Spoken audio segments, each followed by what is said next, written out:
Hey everybody, last video we made these beautiful candle holders where we painted the inside of the mold with the mica powder. That's color shifting Chameleon mica powder. This week we're going to try an experiment and see how they turn out when you mix it into the resin and pour it.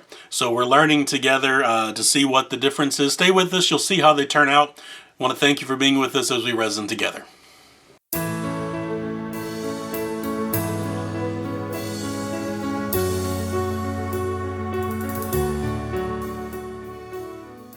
Hey everybody, so this week, as we said, we're working on making these holders. Last time we made these by painting the mica powder on the outside, or on the inside of our mold, and then filling it with clear resin in the, what is this, the dark magenta, and then the other one is the deep blue. It turned out very pretty, a great vivid color on the outside. I had some questions, not on the site, but from other people, what it would look like if we mixed the resin powder, or the mica powder, into the resin, the same ones. So we're going to do an experiment and see how they turn out.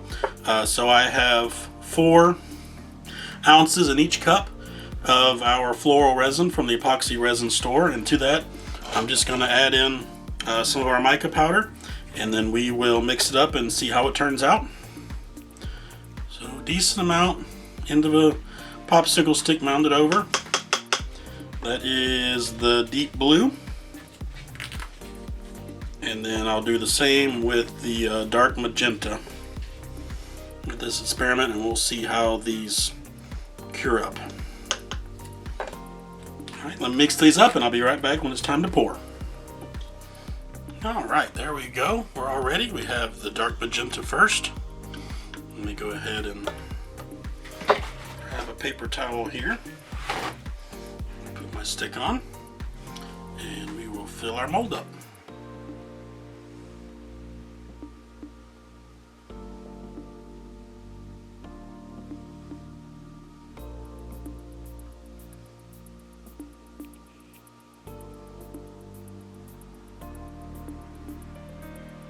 Again, pouring slowly. Make sure we give time for everything to get into those points of the flower so it fills in without leaving air pockets, if at all possible.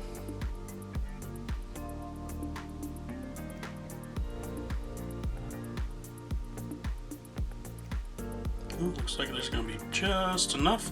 And I'm going to leave that because the last time I did these, the resin kind of shrank down a little bit after a few hours. So I'm going to keep this in the little cup to top it off. And same thing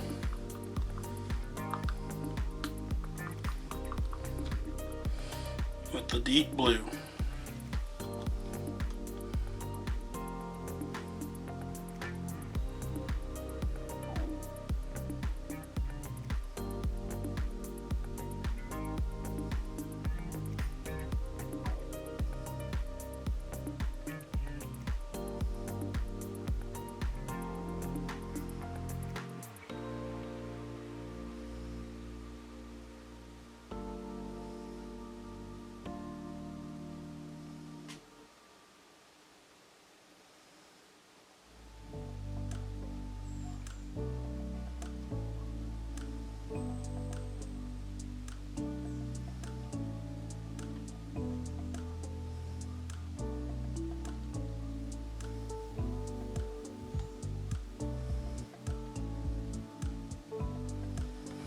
There we go.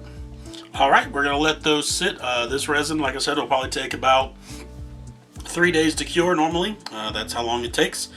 So we'll be back for you guys in a couple seconds. For me, about 2 or 3 days until these are hard enough to come out of the molds. So we'll see you then. Hey everybody, so we are back. Our candle holders have had time to cure, and so we're going to take a look. Remember, we're talking about the difference between the ones that we painted the mica powder on, and the deep blue and the dark magenta, and then this is the one that we actually poured in. So we'll go ahead and unmold the deep blue first, pull it out, make sure it's loose all the way around.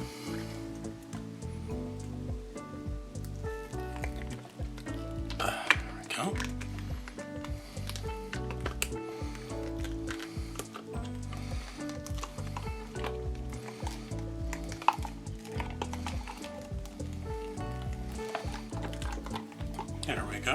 So, so I don't get as much of the color shift, I don't think. More of just the single color dark.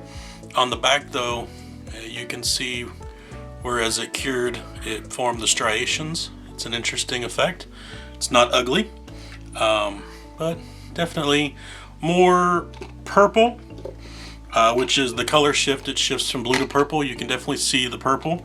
The blue is more understated. It doesn't color shift quite as much, and that's probably because it's down inside the resin where it can't really catch the light. The resin tends to refract light. I've noticed, like with like the plastic gems and things like that have facets, when you put them in resin, they just kind of get lost. It doesn't reflect the same way, so I'm sure that's why that happened. So let's look at the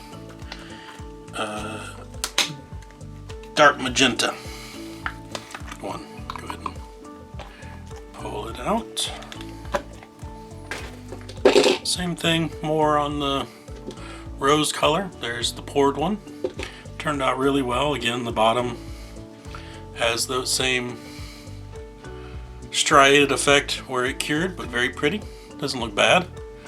The center, you can see, stayed more transparent. That's because of that it wasn't painted on, so it made a thin layer. So you can compare the two. Again, the color shift from the gold to the magenta, you can definitely see this one. Again, the magenta shows through, but the color shift is muted. It's not quite as strong. Take the candle out so you can see the difference. See, you can definitely see through, but you can't see through this one. I think definitely like the effect of the painted better, but it's not ugly. It just, you can definitely see the color shift. What I would say is, if you were going to use just a solid color mica powder, I think you would be perfectly fine pouring it and mixing it and pouring it. I think if you want to have the color shift, then I would definitely recommend that for color shift you paint the inside of your mold. For just normal mica powder, then it would be perfectly fine to pour it. But yeah, if you want the effect of the color shifting, then definitely paint your molds. Alright, so that's an experiment today. Not bad results, just definitely can see the difference between painting the mica powder and mixing it and pouring it. So I hope that you've learned with me today. If you've enjoyed this video, please give it a like. Let us know that you like what we're creating. Don't forget to subscribe to the channel so that you can see our videos as they come out. Most of all, I want to thank you for being with us as we resin together.